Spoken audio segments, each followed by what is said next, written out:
So, in preparation for this episode, we went way back. What we do We here is go back. went back to the very beginning and then even further back. hmm Not even to the episode 55 back, like paring down a practice, back to basics episode. This is even further back than that. We went even further back than the beginning. We're doing retrocausality shit. hmm Because in preparation for this episode, I went into the old Chaos Magic books Okay, well, and we did just do the Hexarian one. we did. And I went back to something that I read before I even started practicing, Okay. which is the Psychonaut Field Manual, the comic book that teaches you how to do chaos magic. Okay. Okay, I like it. I think And I've seen that one make the rounds back in the days, as it were. yeah, it's one of those ones that has like the really distinctive art style of the time. hmm And while I don't agree with everything in it, I was like, damn, that takes me back. hmm Yeah, yeah, Blue Fluke. Mhm. I mean, I like the art. I like Yeah, the kind of almost gamification of it in some ways. totally. Yeah. Hits that sweet spot of 2010s extremely online intersection with, I don't know, let's try some shit. hmm Well, I was trying to think of like what was one of the earliest books I ever had my hands on that was in English, and probably like the first ever thing I really had was my dad actually got me a tarot deck when I was a kid. Like this was before puberty. Like it was pretty Mhm. young. And, I remember being in this, bookstore, and he just picked it up and got it for me without really explaining it. I didn't know what tarot was, and because the font on the deck of cards, I thought it was carrot, like a C, um, and, because, like, the very squiggly, font on that T. And then afterwards, obviously, I got obsessed with it and started reading with it, which is very ironic because that's nowhere near what I do nowadays with divination. It's tarot isn't even a top five, I would say. But it was definitely something that tied me over at the time. And then shortly afterwards, because I was already into spirit stuff, I was already very much on the internet, browsing a lot, and I was already very interested in world folklore and mythology. But one of my first, like, magic books in English was, I think, Judika Iles's Encyclopedia of Spirits. Yeah, yeah, yeah, yeah. Yeah, Fantastic book. my mom got it for me when I was, like, in junior high school. Mhm. It was a wand maker's guidebook, homie. Oh, The wizardology, dragonology. wait, yes, Wizardology. I was just gonna say, like, that shit was everything. Like, I had Wizardology, I had Egyptology, I had Dragonology. Don't make any comments, people. I I had all of them, and I had the Wizardology handbook. I think someone in the Q&As in our special bonus episodes for patrons was asking a very long time ago about like what early books would you recommend, and I think I like not so jokingly said Wizardology, Yeah. because that shit was very very awesome and inspiring, and I definitely um taught myself like the basic runes through it. Yeah, totally. Like wand maker's index of Ogum. Mhm. Yeah, yeah. So funny.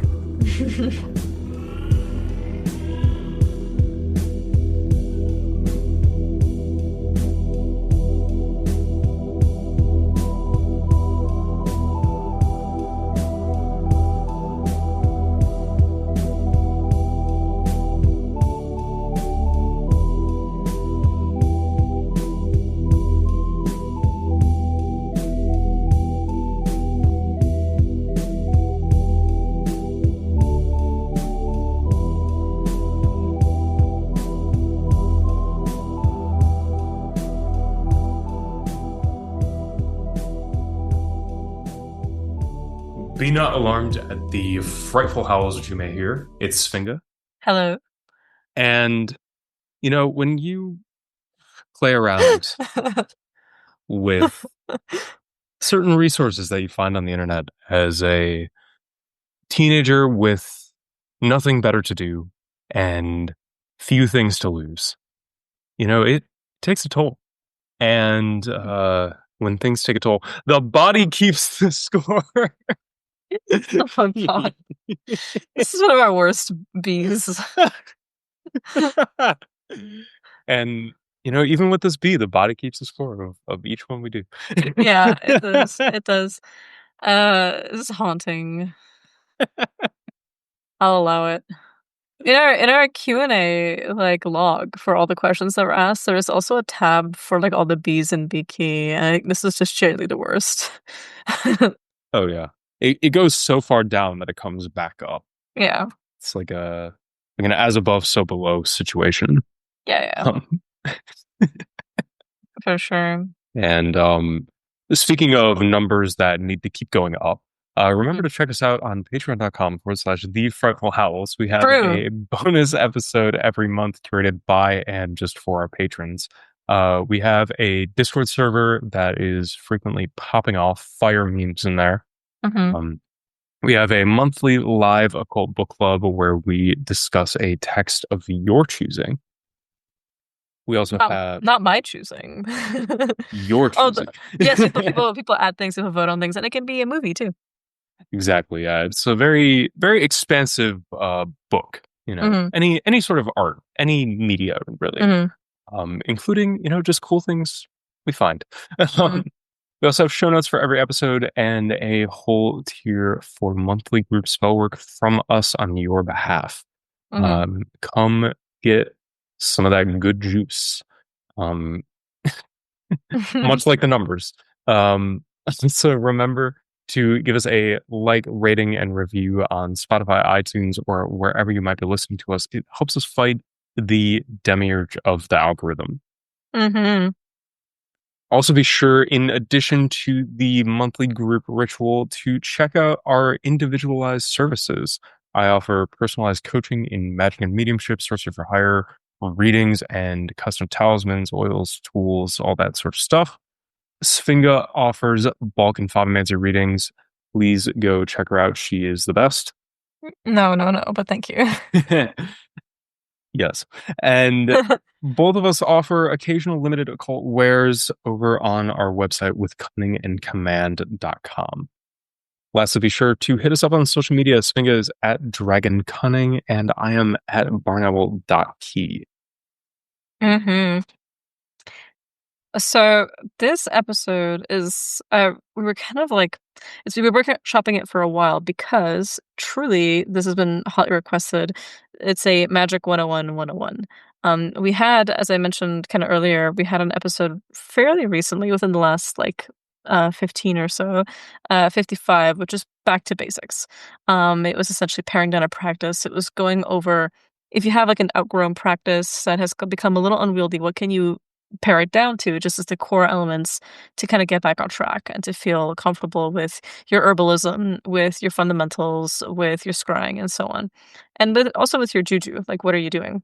And after recording that one, we quickly realized like no, this isn't quite what we wanted to cover for like a 101 for lack of a better term. Like we wanted this episode to be something that people can reference or use or like even kind of get their friends into magic through. Like it could be something they could actually share and be like, here's a basic episode, or oral format you could put on the background that can help you get started with magic if you are hesitant, if you have questions, if you're worried about safety protocols. This is in no means a substitution for grounded training in a tradition with a teacher, but if you are a solo practitioner, if you are just figuring it out on your own, hopefully this will give you some guidelines on based on our experience. And we welcome all sorts of comments as well, questions, thoughts, concerns, ideas. Please feel free to interact with the episode, leave comments, and check us out on Discord, of course, to keep the conversation going. So really, this is just an attempt to for Key and I to really kind of go over what helped us in getting started and what, if we could start all over again, what would we do? Just from scratch, no teachers, no initiations, no praxis. Totally, yeah. And a lot of the stuff is just as much grounded in like theory as it is trial and error. Um, in that we tried a bunch of stuff. We did a lot of things and have seen a lot of people do a lot of things at this point. So, um, this is kind of the practice of the practice, and especially in working with mediumship development and doing consultations over the years. I'm like, these are a lot of the issues that I see come up are pretty quickly resolved by just implementing a few of these things over time. Hmm. So I guess to get started, the foundation of everything in what I'm sure is both of our minds, we can go directly to ancestral spirits, the spirits that we know that everyone walking around has with them, and spirits that we know that everyone walking around can call upon for, at minimum, health and making sure that things are stable. Yeah. This is one of those ones that can be a little tricky for people, especially if they have a more contentious relationship with living family members. And if you are in that position, we hear you, we feel you. This is something that's quite common, unfortunately. And one of the things about an ancestor practice that I think is just important to note is that you don't have to necessarily even worry about individual spirits that you may not like, that can come up in divination, that they're showing up in some ways that could be blocking some things. But unless that is the case, for the most part, what you can do is approach your ancestors as a large collective group. In terms of, this is anyone who's ever been related to you by blood, including people from thousands of years ago, and their justification and reason for helping you is that you're alive. You are the continuation of that line. You were the one paying the rent. You were the one making, the money. You were the one living the life. And so you can call upon them as a large legion or a collective that is greater than the sum of its parts. And you can even make petitions that specifically ancestors who lived well and died well come towards you. Specifically ancestors who, let's say, had a role to play in developing certain skills that you seek to cultivate as well. Spirit work in the best of times with ancestors can really be a kind of skill sharing, where those who were, maybe you really want to get into pottery. Well, maybe there's some ancestors who just don't really work with clay or understand pottery well, and you can call upon them as a collective, like as a subgroup, or as sometimes an individual will start to show up and differentiate themselves. Um, Not all dead are ancestralized, in the sense that they've fully kind of immersed themselves into that broader category of elevation. Um, some of them are just dead and are going through their own kind of cycle in the afterlife. But for those who are more justified in, for those who are more elevated in many cultural systems, these are the primary spirits that will be coming forward to help you if you are not someone who has a lot of other robust pacts, or if you're not yet even sure how to make them. These are your ultimate defense, because a good ancestral practice will help you differentiate spirits that are not human, that are other than human, that are parasites. You'll be able to understand them on a deeper level through confronting them over and over again with your ancestors. Because once you have a stable connection to them, you'll know what a genuine spirit is going to feel like, look like, how to leave impressions. You won't be so fixated necessarily on you. It has to be visual. It has to be auditory. It has to look and feel a certain way to be valid and genuine spirit communication. You will be able to receive impressions from them that might linger long after the prayers and a session, let's say, that you give to your shrine is done. It might come to you suddenly out of nowhere while you're doing chores or while you're just on a walk with your pet. So really, we're looking at, and of course, you can end up petitioning specific dead people in your family, specific ancestors that make you make you feel specific ancestors where you feel called to their work and to continue on the kind of legacy that they're forging. But ultimately, you are free to work with them as a collective.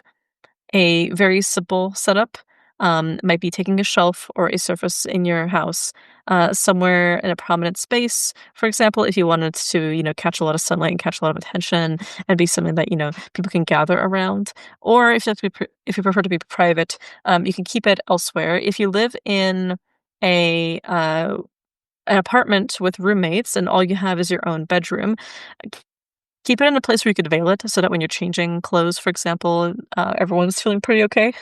But other than that, I love bookshelves for this reason because you could just drape cloth from the upper bookshelf onto the lower. Mhm, mhm, Um, but really, you're looking to wash this shelf ahead of time.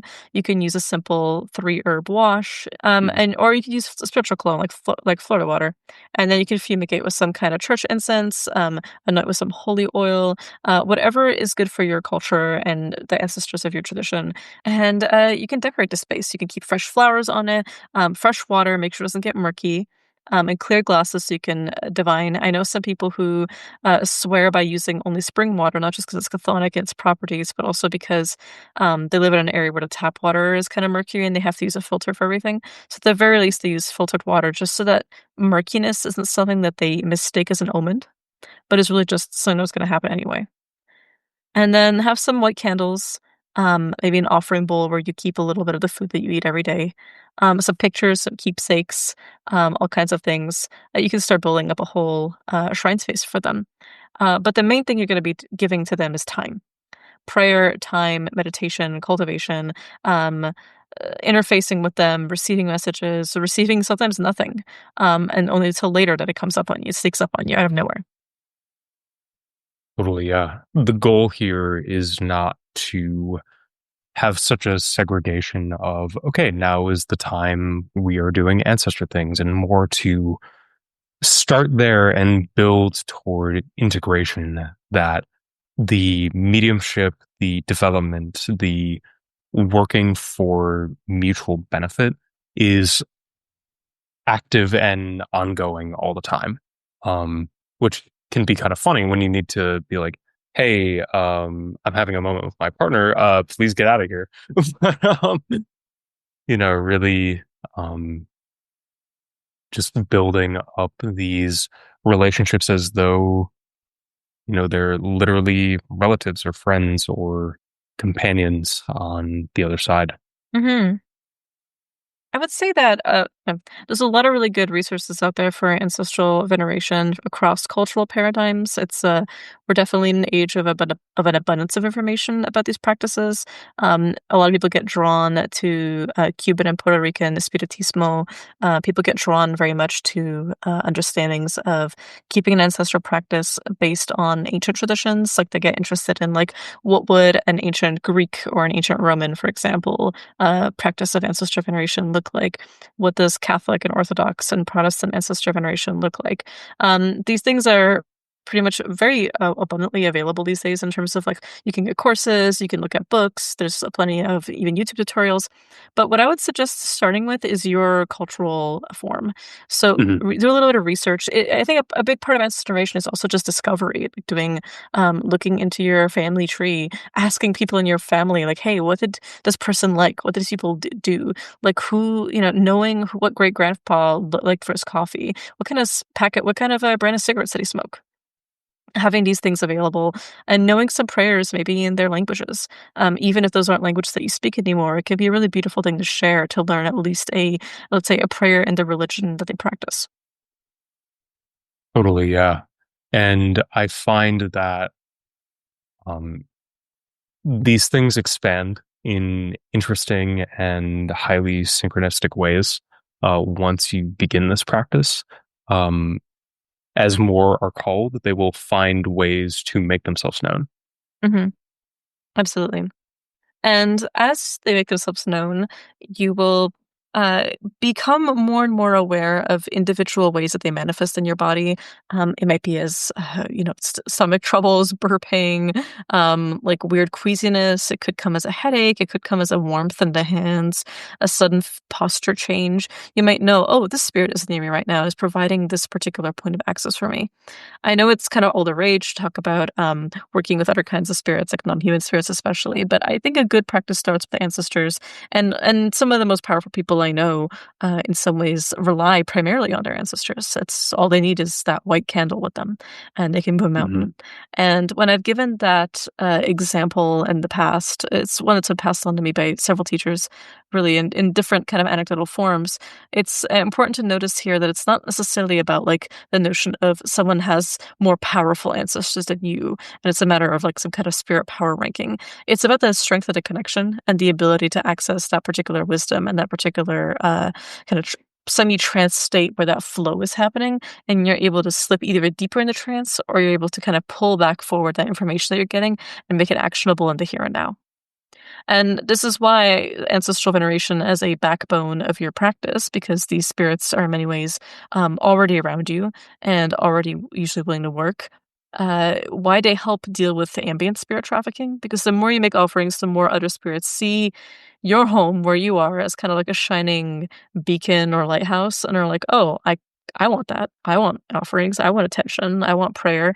And sometimes they'll shapeshift into different things to become what they think will help you, reach out to them better, or what they think will make you want to work with them. And so Mhm. as a strong ancestor practice will actually help you differentiate these spirits because you now have such a strong relationship with them that they could be like, "Hey, this guy isn't who he says he is. It's a bad vibe. Um, Give him like, maybe a coin and then rub that coin all over the threshold and throw it far away down a river and be like, "You gotta go with this. Like, you can't stay. This isn't a hotel." Mhm. Yeah, and usually having that cultivated practice, they'll just take care of it themselves. Like, it becomes something you don't have to worry about unless they bring it to your attention as something they themselves need help with, as the embodied magician in the world. Mhm. And some of the things as well with this understanding that ambient spirits, bracketing what they might be as their identities can be just as varied as there are, you know, different people walking down the street at any given time. There are some shared technologies and practices that can really help to um, refresh these spirits and help them to move on simultaneously.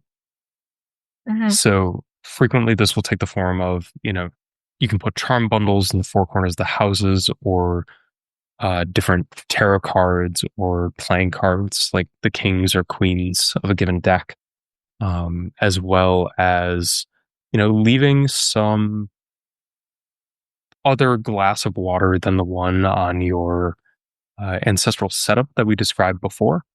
Um, in a central or heavily trafficked place in the home or by one of the doors that spirits coming in, it's like, okay, here is your refreshment. Get cleansed, refreshed. Here, if you're looking for something to drink, there it is. Now, please be on your way. Mhm. And like was mentioned earlier, this is also usually a good diagnostic of what is coming in and out of your home in the form of magic, energies, evil eye, things like that. If you notice this glass getting really gunky as soon as you walk in the door, then maybe that's an indication to go to those spirits mentioned earlier and start, asking them to diagnose the problem and help you clean whatever that is off. Mhm. Mhm. Absolutely. And once you start working with your ancestors, especially over a larger period of time, you will start to receive workings from them. You'll start to receive things to do, herbal combinations. You might just get like, oh, use these things that are in your pantry. Like a lot of the things that we kind of emphasized in the episode on Periana practice is making sure that you can do heavy duty magic with just the stuff that you have in your house. Without having to shop for more, making sure you just know the herbs that are closest to you. We'll talk about that in a bit, but it's just worth noting that at the very least, if you're brand new to magic or if you're a friend you really want to introduce to magic, starting off with the ancestors is probably one of your best bets because that way you have a guaranteed source of power and support and safety and protection.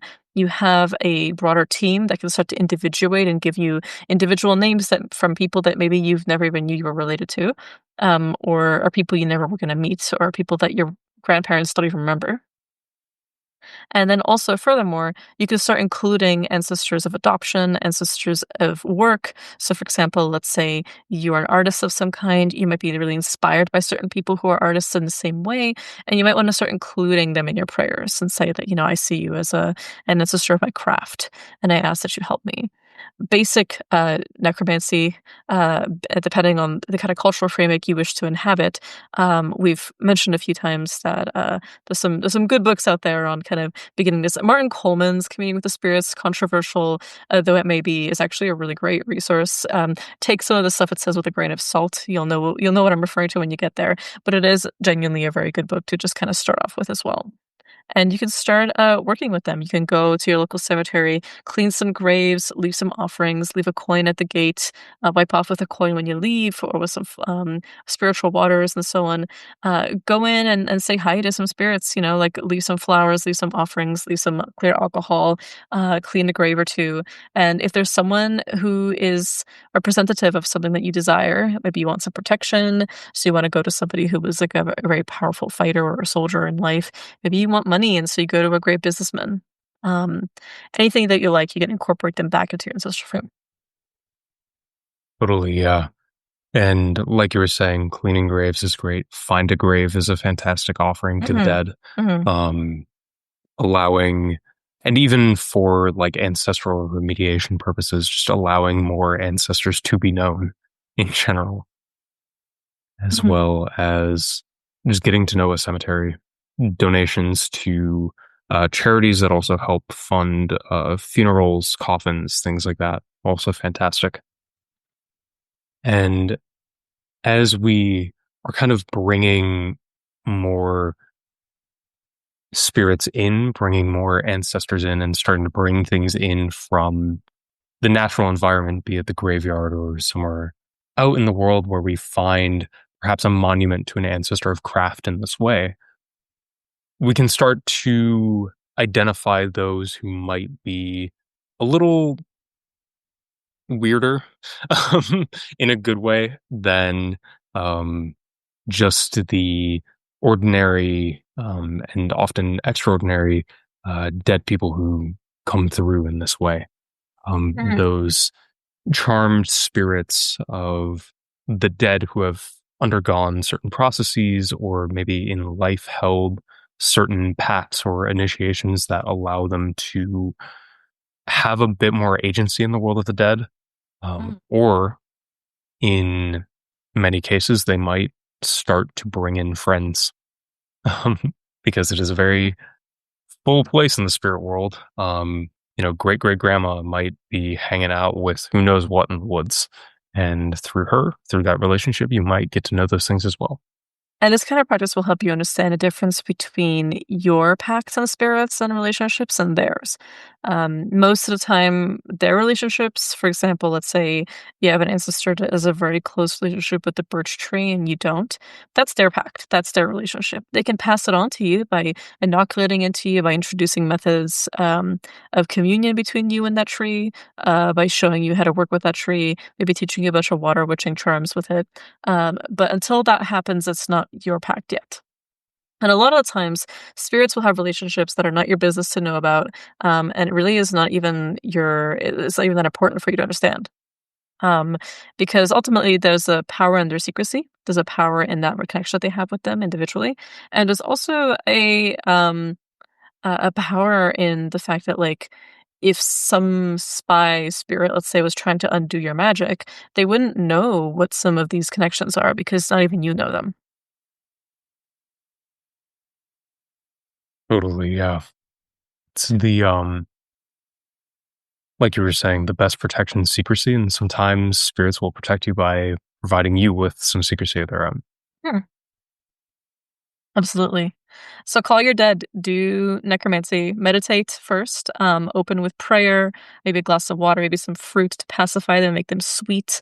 I was always fond of giving, kind of like if you ever gone to a Serbian's house, they give you slatko first. It's like the kind of fruit preserve with some Mhm. water. I give that to the dead too, to like speak sweetly to me. Mhm. Ask your ancestors to guide these spirits to speak coherently and clearly, to form a line, to speak intelligibly, kind of like in grimoires when when you ask the spirits to take a pleasing form and to speak intelligibly. Um, and also, eventually you'll form a little book, maybe like a journal, where you'll just have a log of like the spirit keeps showing up and it's this color and this animal that seems to be really important for them.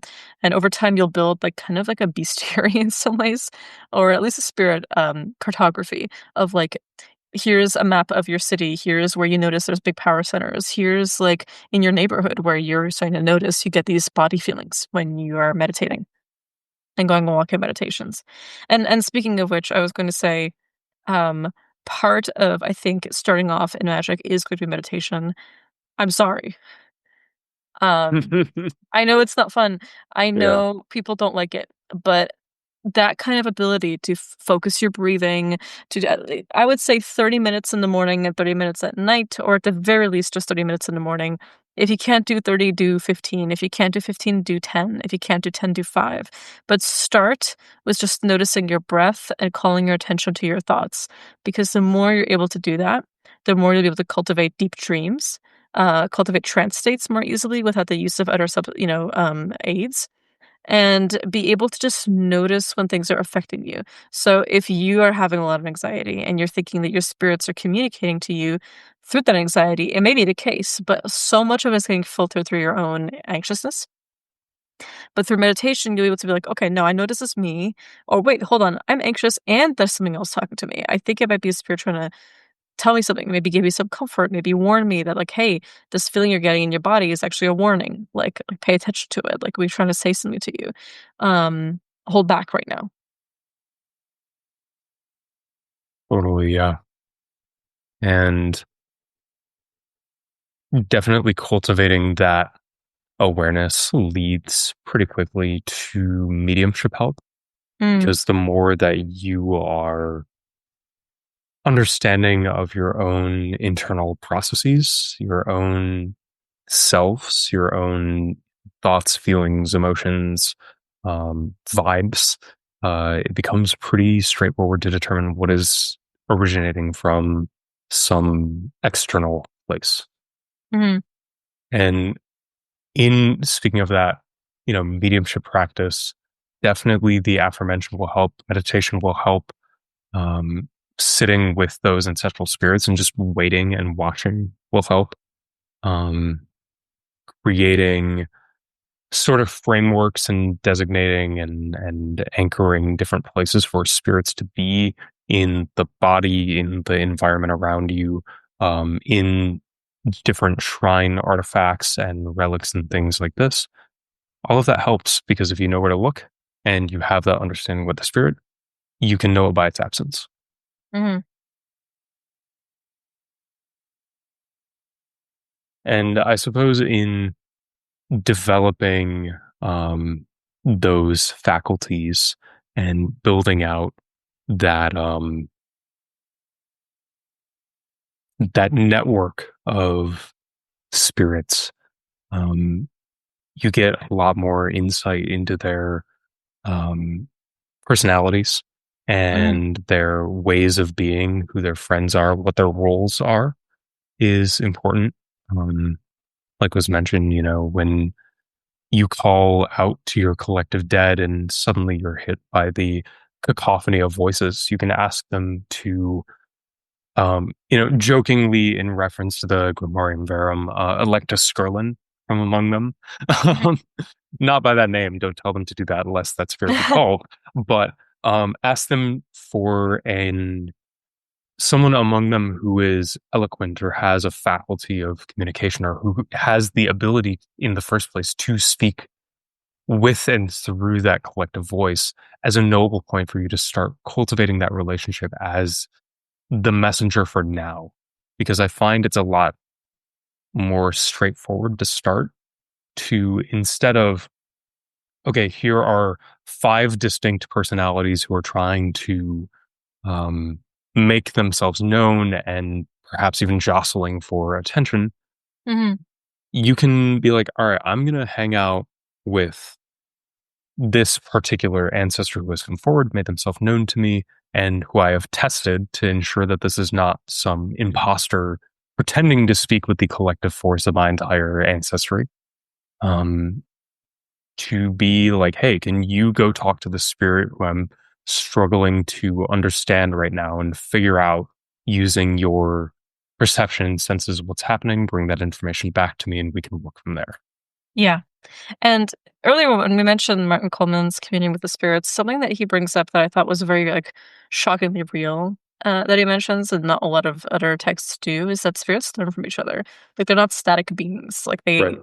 they have their own societies and they speak to each other and they have their own friends. And sometimes when they're not talking to you, they're not just sitting and standby like in a Pokeball or something. Like they're literally doing things with other spirits. And so one of the things he encourages you to do is to send a spirit that you're working with to go and learn from a teacher or come back in a few months with a new skill. I've had there's this one spirit in my court. It's very like consistently prone to kind of physical phenomena like moving things.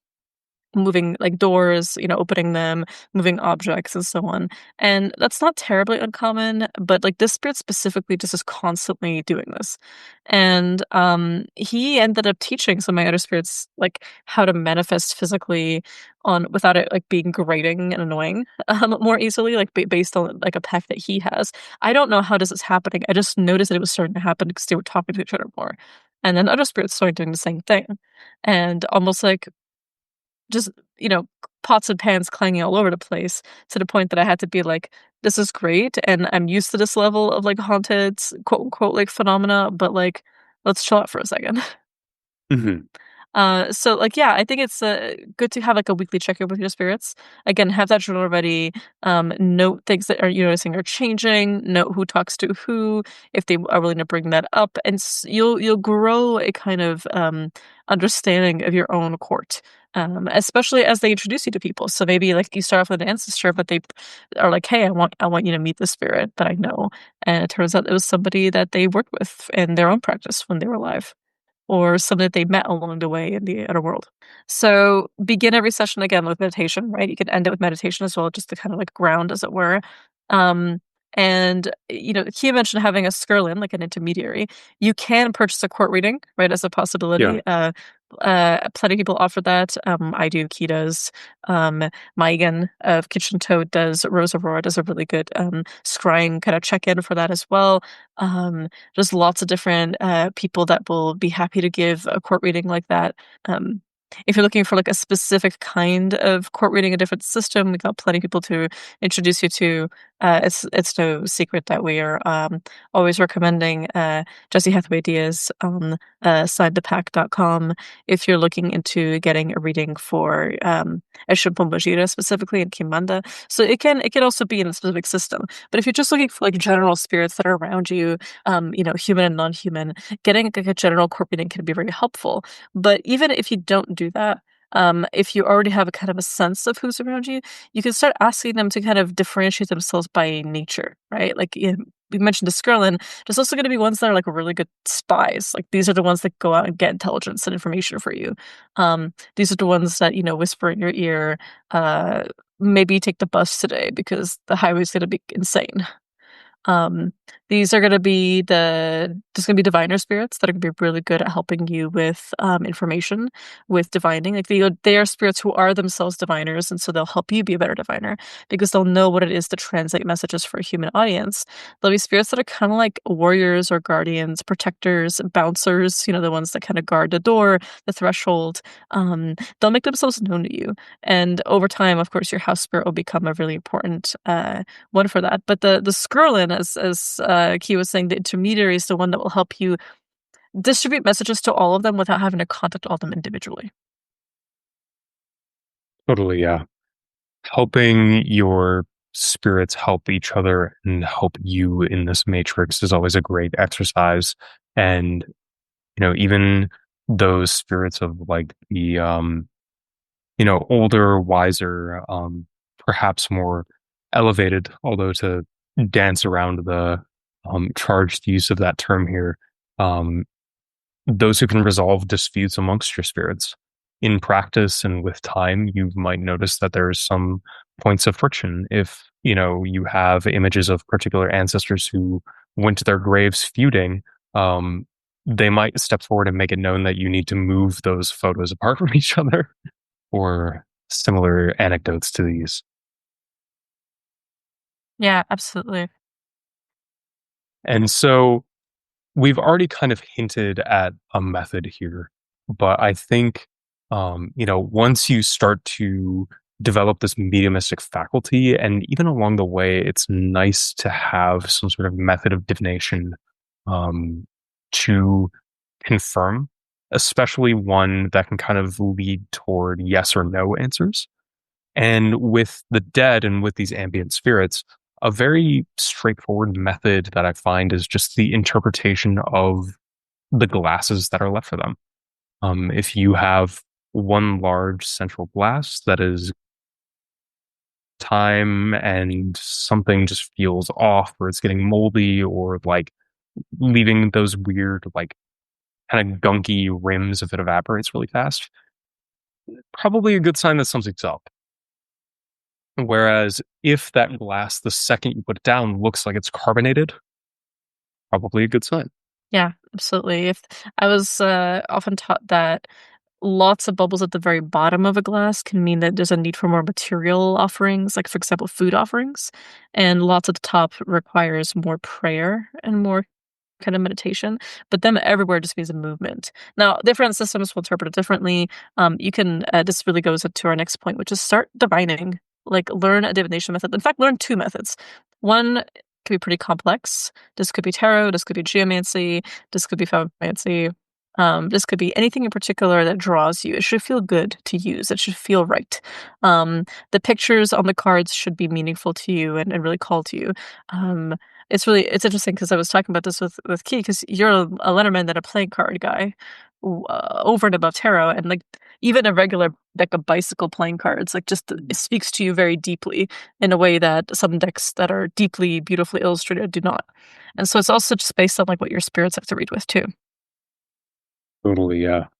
And yeah, I think when you are starting to learn divination, this is a whole episode or pantheon of episodes unto themselves, but sticking with something you enjoy, like Sfinga mentioned, and then very simple readings off the bat. I would say don't psych yourself out by asking for, the secrets of life off the beginning, unless that's your style and you're bold, which Mm, respect. mm. Um, but reading like um, a general vibe of how today is going to go. What is the flavor of this event happening? If you are doing yes or no practice, divining on events that might be going on in the news, uh, who will win the local election happening today, which shout outs Mr. Mamdani. Congratulations to New York City. We were just Yay. there, and it was very beautiful to see. Um, yeah, I like the idea of asking in the morning, "What will I learn today?" Or "What is something new for me today to consider?" I mornings can be a bit of a mad rush for us, especially we have to get ready for work. Getting up a little earlier, as hard as that is for me, has been very nice to just sit and be like, "Okay, before I have to go rush, before I have to go do something, let me light some incense, let me make a quick offering at a main shrine that is supposed to feed all the spirits in my house." Like, literally, the incense burner is consecrated to feed everybody, and there's a spirit that presides over it that distributes offerings and magnifies them. Um, Let me just say thank you. I appreciate your blessings. I ask to keep inoculating them into my life, and may we continue. Um, so one of the other things too is we mentioned as a complex method. Also, do a simple method. Do something that can give you a quick yes or no. Um, I'm not the biggest personal fan of the pendulum just because I think it could be very easily manipulated by muscle twitches. Having said that, my mom, like my actual blood mother, she divines primarily through pendulum and it's freaky. Like she does it with a specific spirit. The pendulum itself is actually a ring that he gave her when he was alive. This is an ancestor, as it were, and it moves in sharp, jagged movements around a paper that has the entire Cyrillic alphabet and then numbers 0 to 9, and it will like spell out highway numbers. It will like spell out very specific and phrases. It's like unmistakable. It doesn't just like spin backwards and forwards or clockwise and counterclockwise. Like this will be a very specific jagged motion. So that's a case where a spirit is clearly like moving that particular thing. What I like for a simpler method, as it were, is you can use coins, you can use um, like even cards, like the playing cards where like a red is yes and black is no. Um, you can use, kind of more simple, even, like, psychometry or, like, lot drawing or, like, a very quick way like, I love matches for this, like, match divination is something that we use a lot to check if you have the evil eye or to check things in general. A very simple match divination is you take 2 matches and you light them at the same time. You can give a prayer, for example, to God and the devil, or for example, or anything, just kind of, like, covering all your bases to the most heavenly heights and to the most abyssal belows. Um, and over a bowl of water, after praying over them, you basically drop them, and you see what's going on with them. If they are far apart, you're in the clear. If they are starting to come towards each other, that's a warning of some kind. If they're actively crossed, that means you're crossed. Something's going on. And you drink a bit of that water, and then you would know, okay, this is a diagnosis. This is not a removal. I'm going to go do something about this now. But there's plenty of methods that you can play around with, and I encourage you to find the one that fits for you and cultivate multiples recently. I know some people who love dice divination. And the dice is what they use. Just two of them, and each pair of numbers, has its own meaning. Totally, yeah. Doing, even kind of oracular divination using the different offerings, as was mentioned, like interpreting the burning of candles, I find to be really useful off the bat. If you offer incense, determining like how fast it's burning, if there are multiple sticks, like what is that showing you? Additionally, if you have cigarettes that are offered burning, noting the quality of the burn or even reading the tobacco itself. Very fond of doing so and spending time with the spirits in that way. Mm, absolutely. So have at least one of each. And use it to talk to your spirits. Use it to confirm some impressions that you're getting. You maybe give them their own deck, or their own set of tools that you can communicate with them through. Um, really get comfortable in the language that your spirits are going to talk to you through, because a lot of it will be auguries and omens and nature, and just have a thing to confirm it with, just in case. Ultimately, I think the truest form of spirit mediumship is just going to be straight trance, like straight up the spirits are speaking through you. And I don't just mean necessarily in like full possession; it could be in many forms, but something to really consider and to encourage and to foster when it comes to you and your spirits and working with them is going to be just picking up on the subtleties, not making them have to work so hard to get your attention. In time, especially with meditation, as you get closer to them and as you come to understand them more, you'll feel them protecting you and you'll feel them interceding for you in more regular expressions. Totally. And as you practice this stuff, um, know that getting it wrong is okay and is more exciting than getting it right. Yes, because then now there's something to work with. Yeah. You can investigate the why Mm-hmm. and learn a lot through practice in that way. Each, um, even including like practicing mediumship, a lot of it is admittedly frustrating in the beginning because it's either sitting there quietly or not fully being able to differentiate what is coming from spirit and what is kind of background noise and other phenomena. But the longer you stick with it and the longer you actually examine those things with curiosity and say, okay, what happened here? The easier it becomes and the more the practice snowballs. Mhm. Precisely. Secondly, simple offerings. This can just be incense, this can be daily water, this could be a little bit of something that you eat every day for your ancestors. This is just a commitment you could actually make and keep. Don't go grand from the beginning. Choose something that you can actually do, even if it's that monthly. I think part of my training is the promise is more important than the substance. So it's like if you're promising it monthly, do it monthly. If you're promising it weekly, do it weekly. But a coin given, let's say, weekly can be in some ways, especially if it's done earnestly, more powerful. It's something very elaborate. It's done once in a blue moon because that consistency is built up. And make some time for divination practice. Um, make some time for personal power practice. What I mean by that is like cultivation of some kind. I'm going to use that term very loosely because I don't necessarily mean only in the sense of like a cultivation of pure like energy or chi or whatever you want to call it. I think it's in terms of also just cultivation of spiritual force. It can come in many ways. It can come through very literal exercises like in qigong, or it can also come through like regular communion with spirits where they give you things to do. Um, so this could be meditation practices. This could absolutely be things where you are practicing moving something. Maybe you're doing scrying practice. Maybe you're trying to move a candle flame. Maybe you're doing something where you're moving energy through your body, but getting comfortable with the way that like the force of power of magic itself moves through you. And there's many different ways to do this. I actually think that Jason Miller has a great litany of examples in his Sorcerer's Secrets, which is kind of like a primer for starting off in Magic 101. Um, I think he has a I think he recently came out with like a expanded version of it. But I know the one that I'm familiar with is his Sorcerer's Secrets, and it's quite good.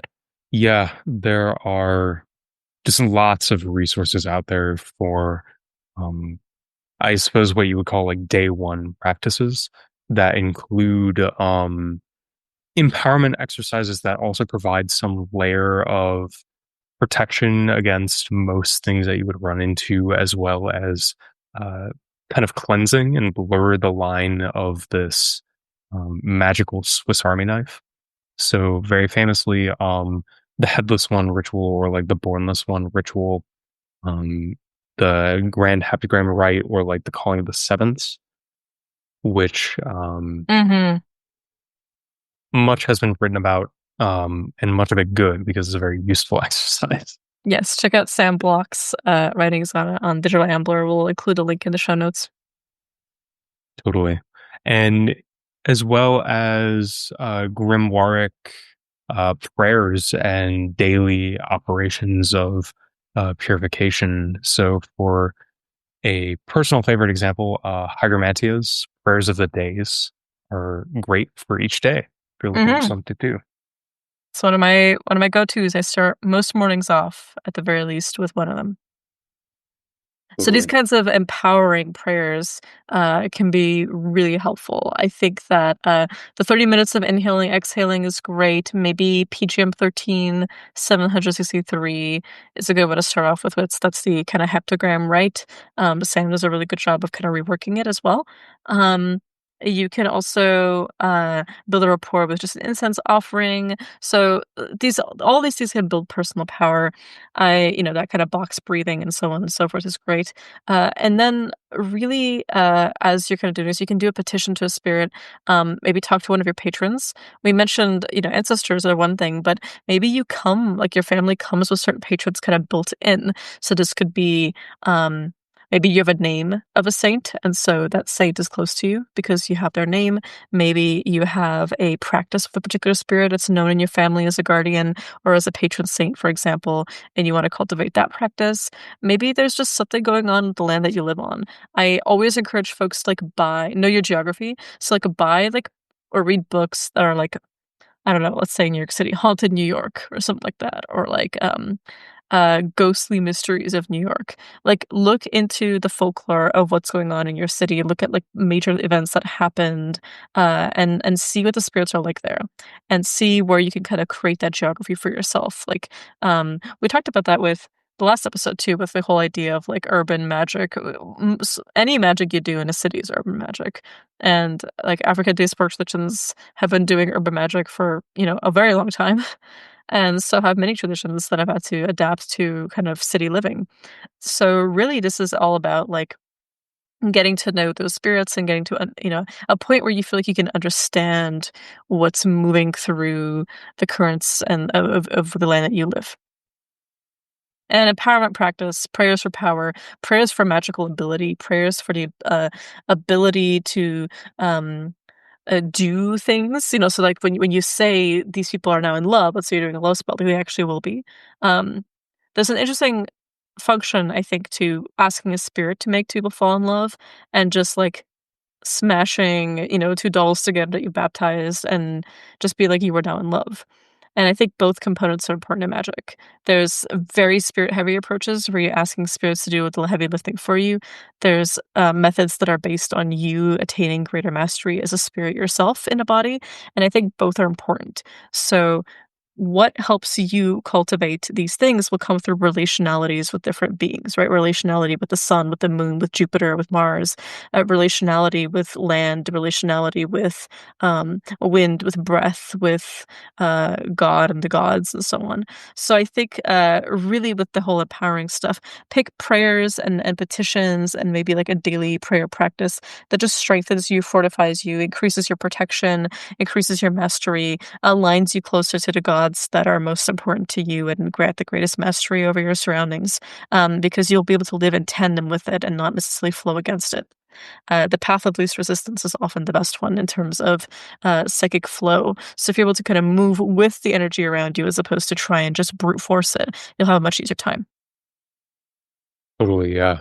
And going back even to the very beginning, like the goal of pretty much all of this is integration, more so than um, anything else. Like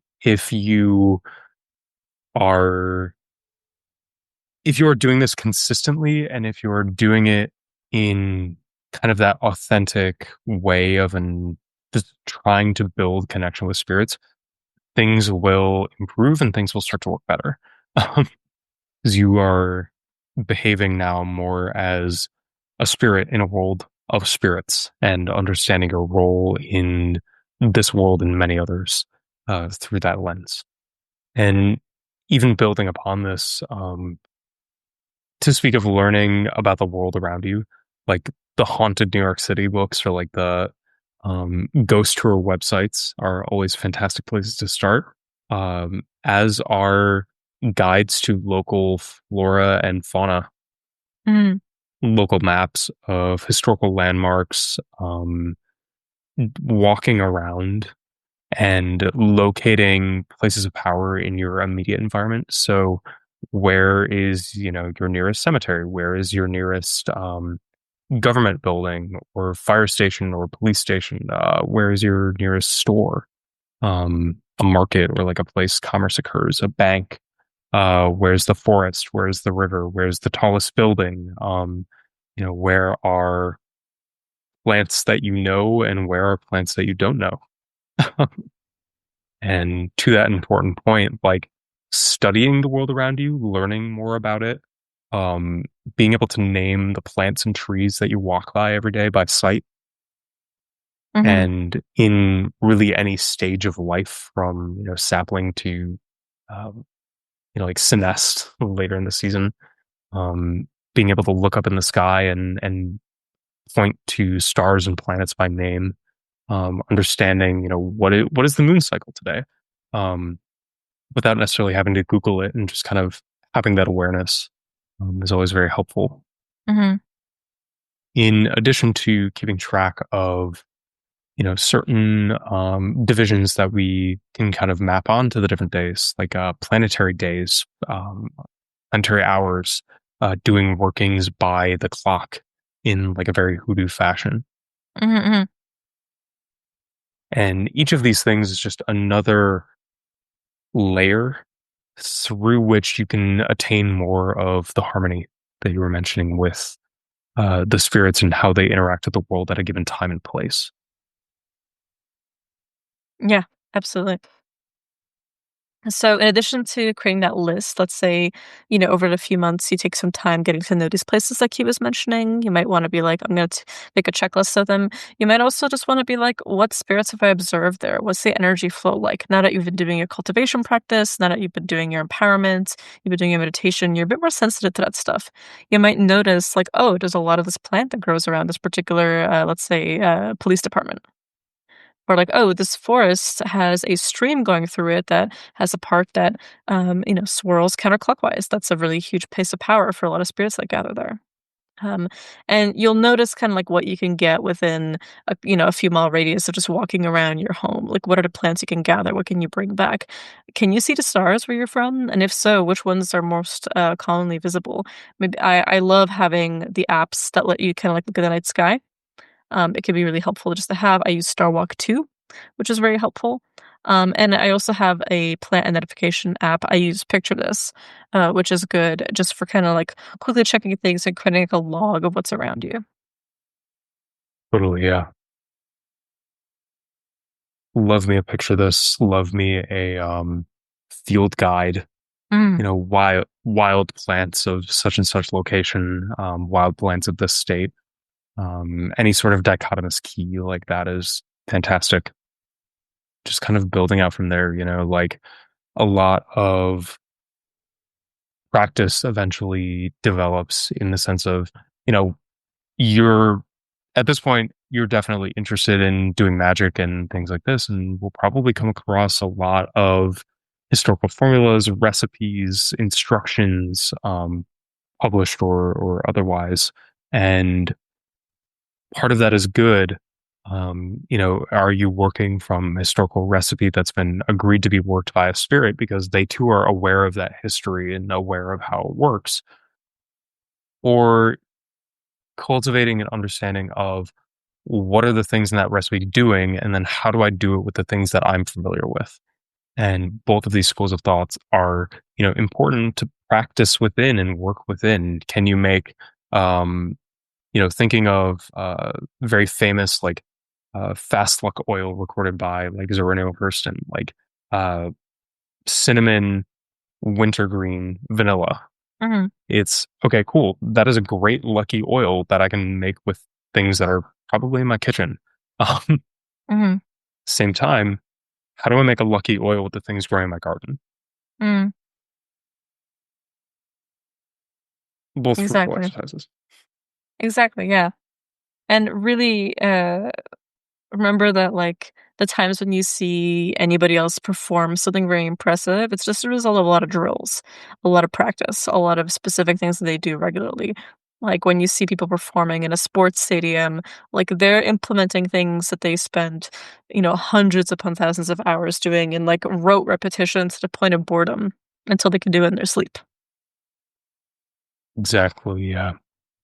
Like with mediumship, with divination, like if you see someone at a diviner's night, like pop off, you're seeing that happen because you have not seen the sheer volume of readings that they have got right and the even greater volume of readings that they have gotten wrong. Yeah, I know we've talked about this a lot on the podcast. This is probably beating a dead horse, but um, we mentioned a lot like the difference between you and someone who is more developed in their practice is just that they've failed more times than you've tried. I really, really stick by this. It's been universally true for me. Teachers that I'm most impressed with have fucked up both on a personal level, like in their magic, like it didn't work or the divination was incorrect, or on like a social level, like they miscommunicated the spirit, they offended the spirit, they offended their friends. Like the more it's kind of like, so I was talking about this with Maria, who we've had on a couple times on the podcast. This is a really good friend of ours. Greendragonhealer.com is her website. And she was explaining to us, um, like when she's doing a reading for two different people in a relationship, like in Chinese astrology in Bazi, you often like want a certain level of tension between their charts because if it's all amazing and perfect and there's absolutely no conflict, there's also no growth. And that is more suited towards a, let's say, a friendship where you can bring the growth in through other ways. But for relationship, you want to keep it steamy on some level. Like you want there to be that erotic pull. You want there to be this feeling of these partners are challenging each other. And so, much in the same way with a lot of what we're talking about, there needs to be this kind of like tension in some ways between you and your practice that like yes it's a source of refuge but there's always a way to keep going. So like in the best relationships, the longest lasting friendships are not ones where they've never fought, they've never had disagreement, they've never even maybe stopped talking to each other. Those are the ones that have stood the test of time because when everything fades, they're able to come back to each other and hopefully communicate even better and grow from that by both of them taking accountability or, the aggrieved party of being able to receive the apology they need and grow from that. So in that way, it's the same thing with you in your practice, right? Like when it frustrates you, when it upsets you, when it breaks your heart because you can't hear your spirits anymore, or because you're not plugged into your practice anymore, or because the thing that you really need you didn't get, like your ritual did not manifest a result. The fact that you can keep coming back to it and keep starting over and keep in some ways like pushing for even greater results and being like, okay, spirits, back to the drawing board. That's kind of what episode 13 on it was all about for us really, when we kind of talked about warding, and then we also talked about what it is to test your wards, to test your magic, to see if it's working, Mhm. to really see what results it's getting. It's what my obsession with weather magic is often not just born out of the folklore of where I'm from and the training that I received. It's also born in the fact that like it's kind of obvious whether it worked or not. Like you can't say, "Oh, well, like it's raining in the spirit world." Sure, but you asked for it to rain here. Yeah. Or you asked for the rain to stop here and it either stopped or it didn't. So when I teach people some weather magic or when I'm like going through the process of explaining it, this is something I really emphasize. So when you are frustrated with your practice and your spirits and your life and you come back to it, that's where those muscles really start to grow. It's kind of like in the gym, right? Like there's a little bit of that like uh soreness that means it's gonna grow. Yeah. It's like thinking of people I've worked with in the past who are like, we have the rapport where they're like, "Hey, that spell you told me to do didn't quite work." I'm like, "Okay, did you go back to it?" Because did it work or not is almost a secondary consideration to the virtue that is actually trying to be inculcated of how to be successful in the long term. And of course, we're going to go back and figure out why it failed and do it again to make it work. But it's that you have you have only failed when you have stopped trying. Yes, absolutely. And I wanted to even say, building off of that, it's part of the whole metaphor of the muscle growing is that you need rest. Like sometimes you just need a break. Sometimes you just go back to the very basics of like, I'm just going to upkeep the basic offerings of meditation and basic communication, and I'm going to put everything else on hold for a little bit because I just got to recover. Yeah, it's important too, is like kind of enveloped in that understanding of like if you are in a certain state, be it, physical, emotional, even spiritual, like that will affect how you present yourself to the spirits and that will affect the spirits in turn. Like if you are going into like a hardcore, like compulsive conjuration by the book grimoire style and you had a really shitty day at work and you are exhausted, tired, and can't really um muster the confidence and the aggression needed for that type of work, then it's not going to be a great time and you're probably going to need to try it again versus a situation where if you are really heated and intense and just got out of an argument and now you need to do a working to pacify another person, you will struggle to do that if you yourself are not pacified. Yeah, yeah. So that relationship of like being being your own ally, being your own friend, treating you the way that you'd want your spirits to treat you, but then also realizing that like yeah, at the same time sometimes shit doesn't work, and I think we did a good job in episode 13 kind of going over why some of those reasons might be. But also in episode 23, Troubleshooting Your Sorcery, which is about all the reasons why things don't go wrong. You know, if 13 was about warding and testing your wards, this one is more about like why shit just doesn't work sometimes in general in magic. And beyond the approach that we kind of laid out there, being kind to yourself and just being like, okay, you're not going to accomplish much if you're frustrated. You're not going to accomplish much, certainly. You're not going to see very far if all you see is your own disappointment and your own frustration. So, making sure that you're able to come back to yourself is going to be a really important part of this. I think meditation helps with that. But whether you're cultivating a practice based on the moon cycle or planetary days and hours, or literally by the clock, a worker that I trained with swears by this method. Like she primarily looks at like are the arms on the clock falling or are they rising? And she bases a lot of her work based on increase when it's rising and decrease when it's falling. So, all in all, to be told, I think that something to keep in mind if you're starting off is you're going to hear a lot of stories, many of them embellished, about important things that happen to people that magically uh, experiences people are having. People, secrecy is obviously a whole thing. We have to be very careful what we share. Especially when you have an oral medium like a podcast, right? So you got to be very, very judicious in the editing phase. If I key or I blab something, like we take it out in post if it's not something that we really should be sharing because we got excited around each other. But really, the notion is when you listen to people's experiences, don't be like, I have to make mine mirror that, otherwise it is not really real. You do have to get to a point where um, you just let things come as they are. You let things exist on their own terms and manifest in their own right without it needing to fit a particular description or a particular angle where now you're comfortable, now you feel like this is real magic, this is what's actually working. Because spirits will always shapeshift away from the thing that you think they need to be. Right when you think that you understand them, that's when, just to spite you, they'll change. And that's a good thing. It keeps the mysteries fresh and alive, that's for sure. Yeah. And kind of in that um zest of practice and things like that. Um and in making a practice look like another person, I find that the people who really go far with this and stay dedicated and find something effective for them are the people who can say, I just trust my spirits, whoever they may be and wherever I might have met them, and lean into the idiosyncrasies of that matrix. Because often you will see people claiming lineage or claiming, initiations of training into a certain tradition or trying to make it look like that without claiming so. And I find the label for what something is matters a lot less than what it actually is. And what it's ultimately doing for you. Yeah. Not to not to jest, but there's a reason it's the deed without a name, right? Oh my god. Shout outs to Lee Morgan. Yeah. It's it's just the thing you do.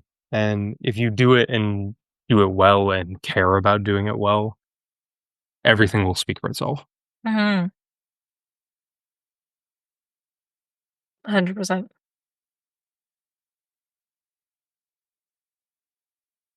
So, uh, ancestors, ambient spirit trafficking, existe pacts and patrons of your family, court readings, knowing your basic spirits, know what roles they fit into, having your intermediary, one complex versus one simple method of divination. Simple offerings. Know your basics. Know the ones from your culture. Know the ones that just kind of know offerings that program spirits. So, like giving a spirit a lot of sweet things will make them sweeter. Giving a spirit a lot of spicy things might make them angrier and more intense. Giving a spirit a lot of cooling things will make them chill. So, don't give a bunch of cooling offerings when you want your spirits to be fighting. Um, Give them like hard liquor and with chili peppers and spicy things. Uh, this is, something that we both learned in Kimbanda, but is applicable in many cases. But also, actually, I learned that from one of my teachers in Serbia, where he regularly will doctor his rakia depending on the result he wants from the spirit.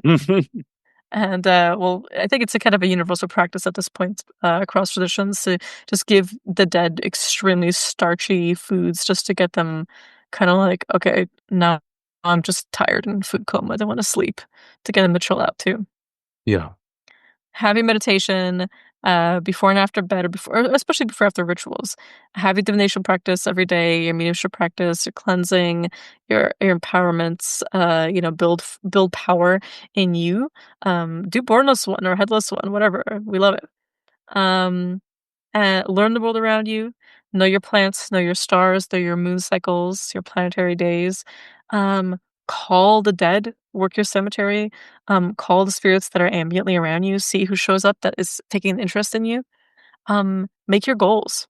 I think the last thing I really want to talk about is make ballsy fucking goals for what how enchanted and beautiful you want your life to be.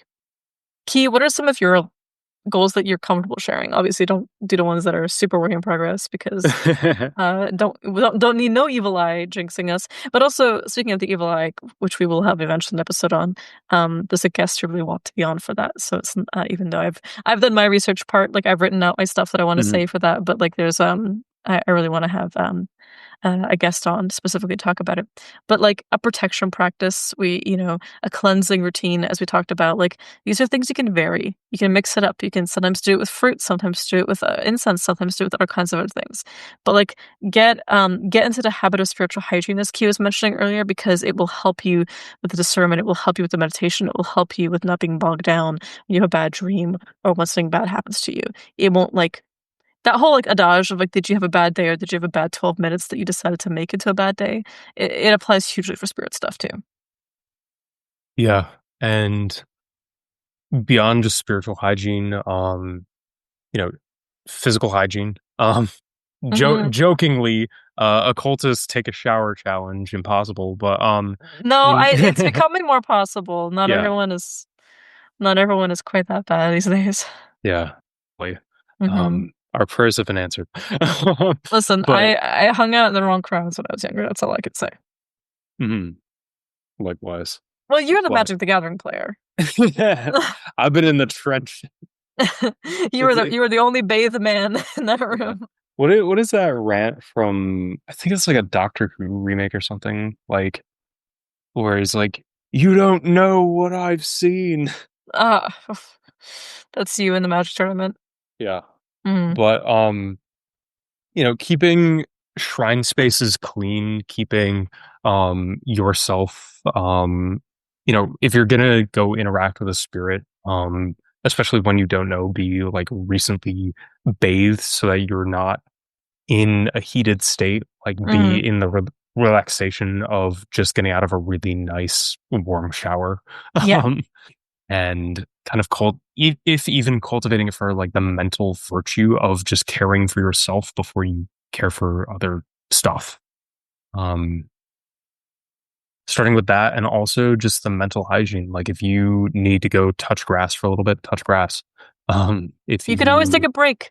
There's Yeah, no shame in you take a break. There's no shame in saying goodbye to a spirit for a little bit. Just tell them. Have the courtesy. It's almost like if you need to take a break from social media, tell your friends, "Hey, I'm not mad at you. This isn't about you. I need a break from this. This is bad for me." So they don't think you're just ghosting them. And yeah, then take a break. Yeah. yeah, same thing with yeah, if you've got a spirit on the telephone, be like, "Hey, I gotta step out of the room real quick, talk to this ancestor who I have brought into this evocation with me, hang out with them, they have a life." I'll be right back. Mm. And same deal as mentioned earlier with like the mental hygiene component. Like I find that a lot of people who get more into like spiritual work and mediumship and spirit work in general tend to become more and more averse to certain forms of like medical care or like mental health care.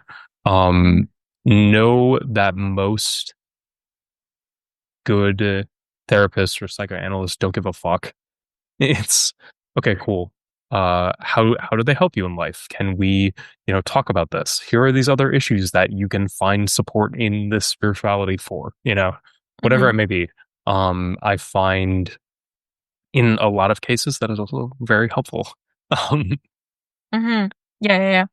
And that also is just gonna Mhm. I've often thought about, like, what would it take to, like, crack my mental, as it were?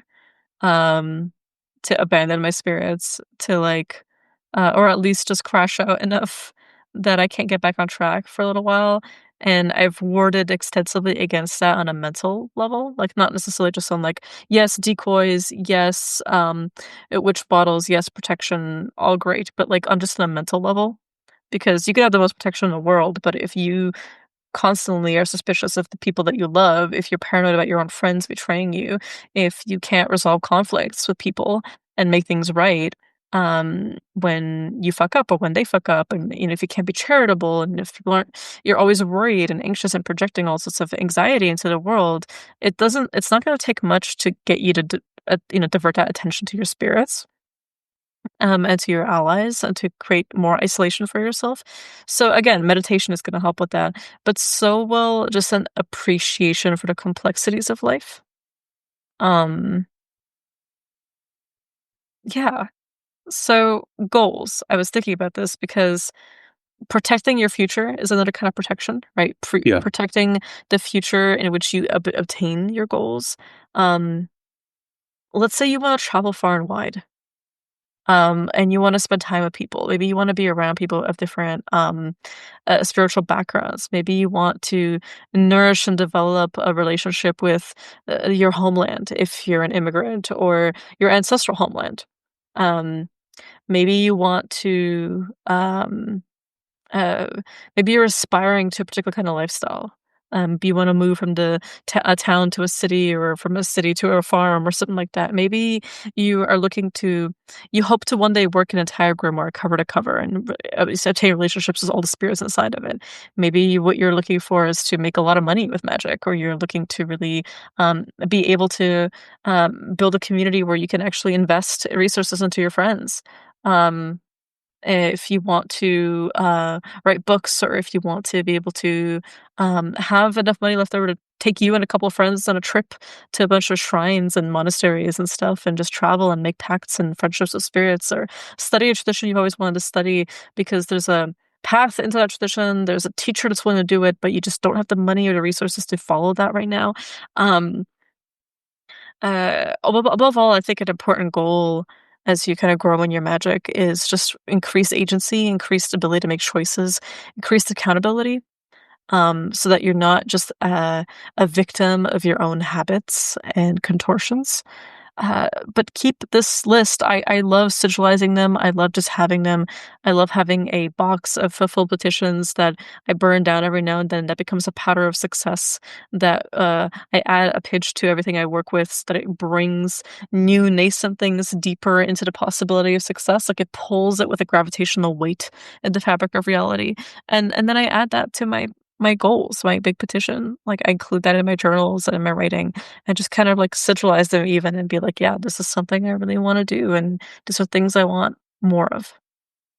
And on my yearly obligations to different spirits, where I attend to them and I celebrate another year of relationship with them, this is something that I kind of reinforce with them, and I continue to ask them to help bring into my life, and help um grow my capacity to tend to them.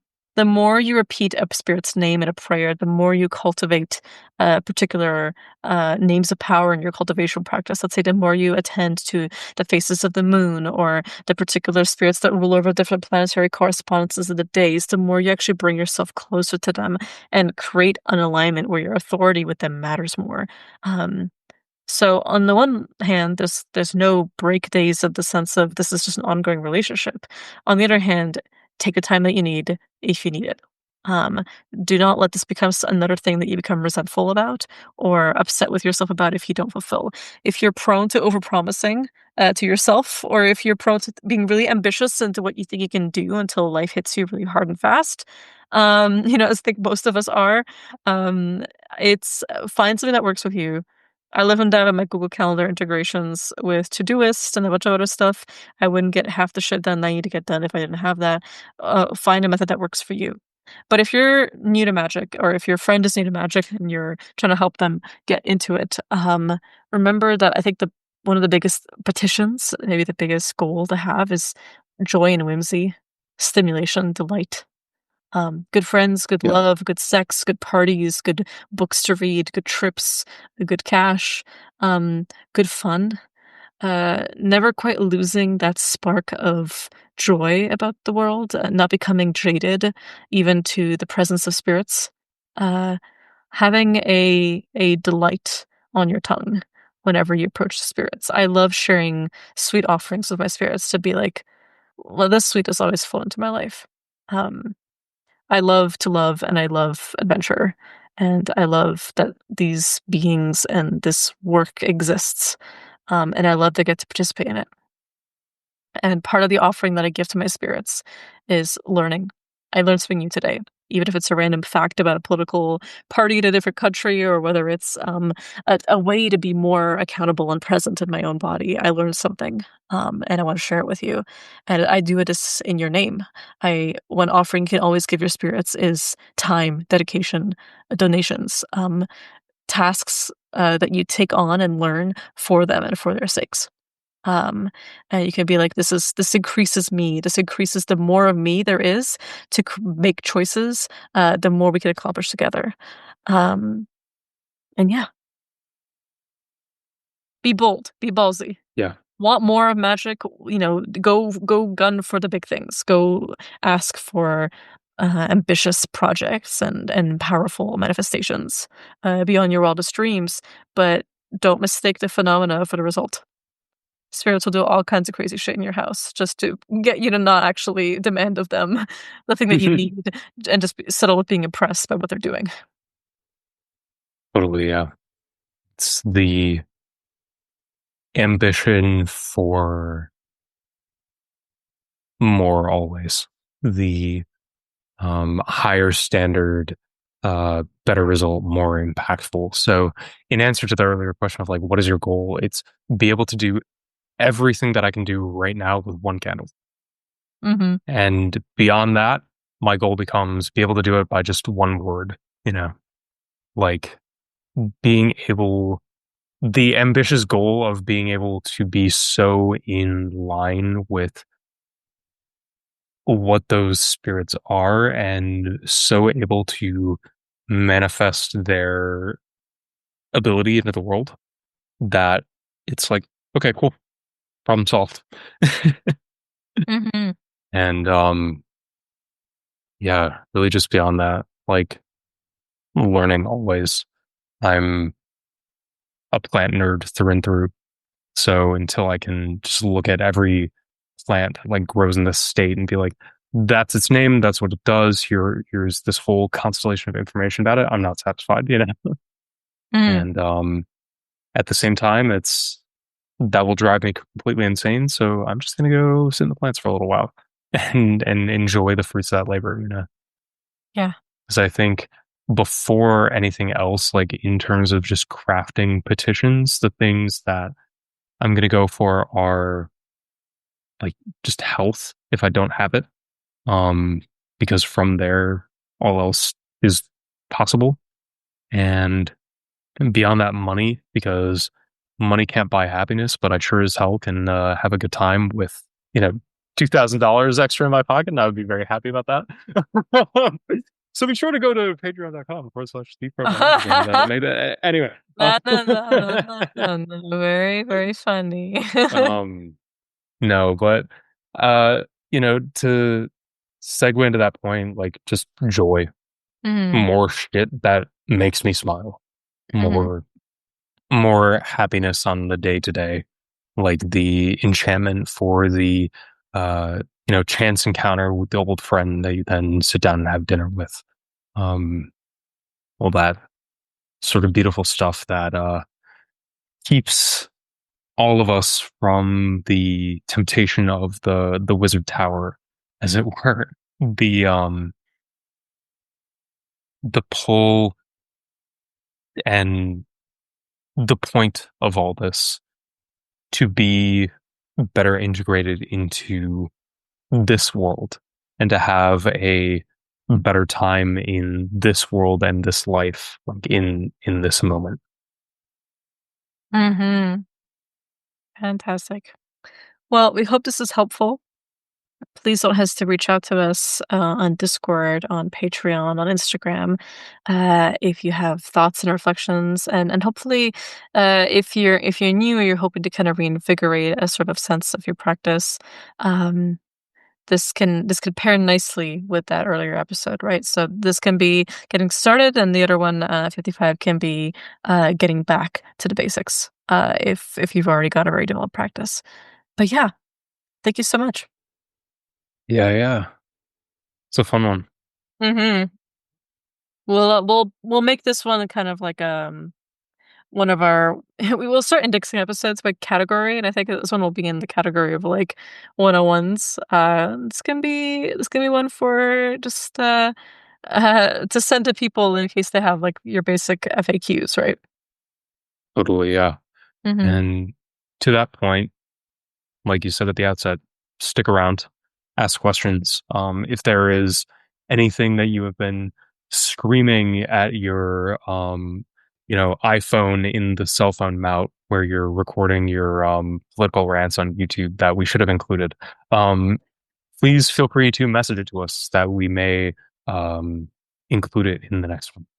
Yes, or join the Patreon and submit questions for the Q&A, which is really frightful how it's after dark at this point. It's just unedited, unhinged, bizarre, um, revealing of layers upon layers of the onions. That is our media taste in media. Yeah, Yeah. So go check that out. It yeah. was a fun time. Mm-hmm. For Akash regards this time before we start recording, I told Key I want it to be stuff we were actively listening to when in like key moments of being like, oh, I'm really into this. Like I'm really in this now. Like there's no turning back. Like this is magic. And for me, it was uh preteen-ish, I think. This may have been a little bit later, but like, cause of when this album came out, but it meant a lot to me at the time. And it still does, which is Wood Kid's Conquest of Spaces. It's such a good Magic song. It's also just such a good, like, song in general, but, like, that entire album really meant a lot to me and carried me through a particular time in high school.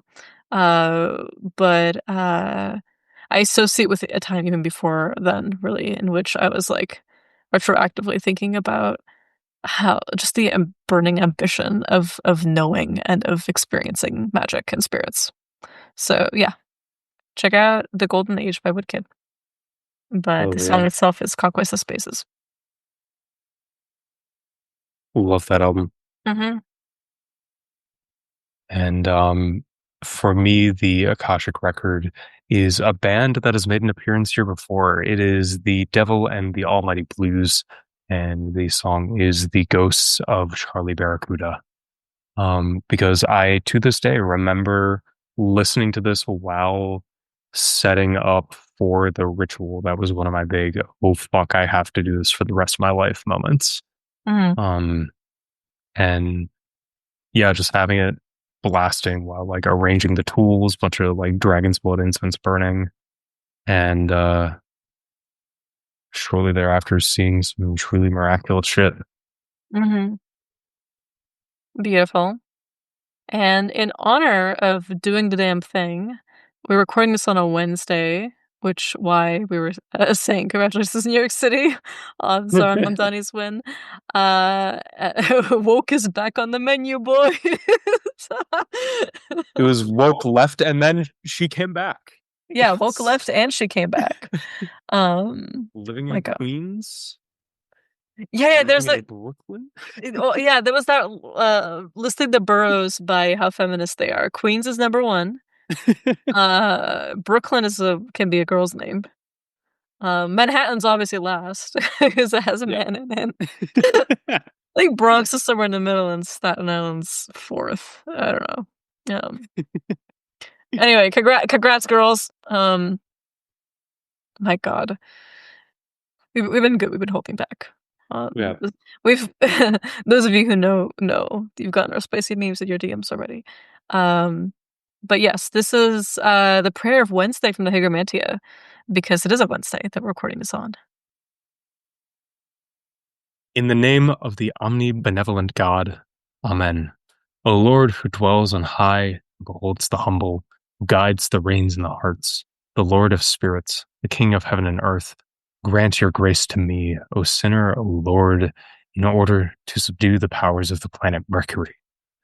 O Mercury, the most skilled in logical arguments, the effective and most excellent in wisdom and in every science, who divides and distributes the art and craft of each person, the experienced and skilled soldier, since without you all things, mobile or immobile, cannot be known.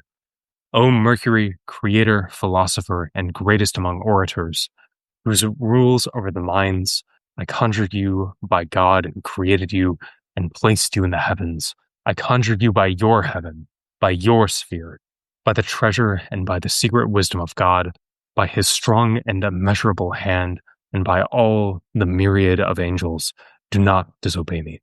I conjure you in the following names: Siboraz, Haelisfak, Lagaru, Hisoheno, Aliof, Nedendor, Gelstamot, Calison, Asiolulel, Teratuan, Sphelicon, Kirmaean, Barnidon.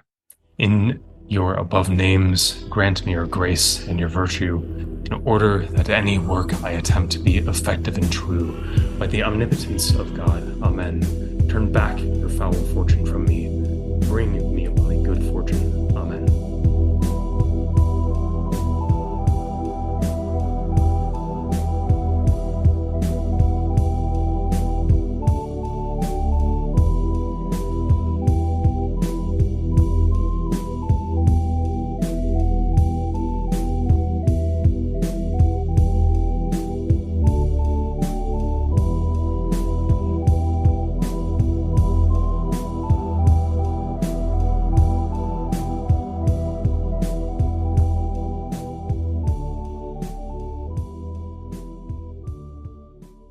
Say omnibenevolent God. Omnibenevolent God. Yay! Yay! The prayer worked. I can speak. Huzzah! Omnibenevolent. Ba ba da ba ba, the bibbidi bop Omnibenevolent. bop bop, ba boom.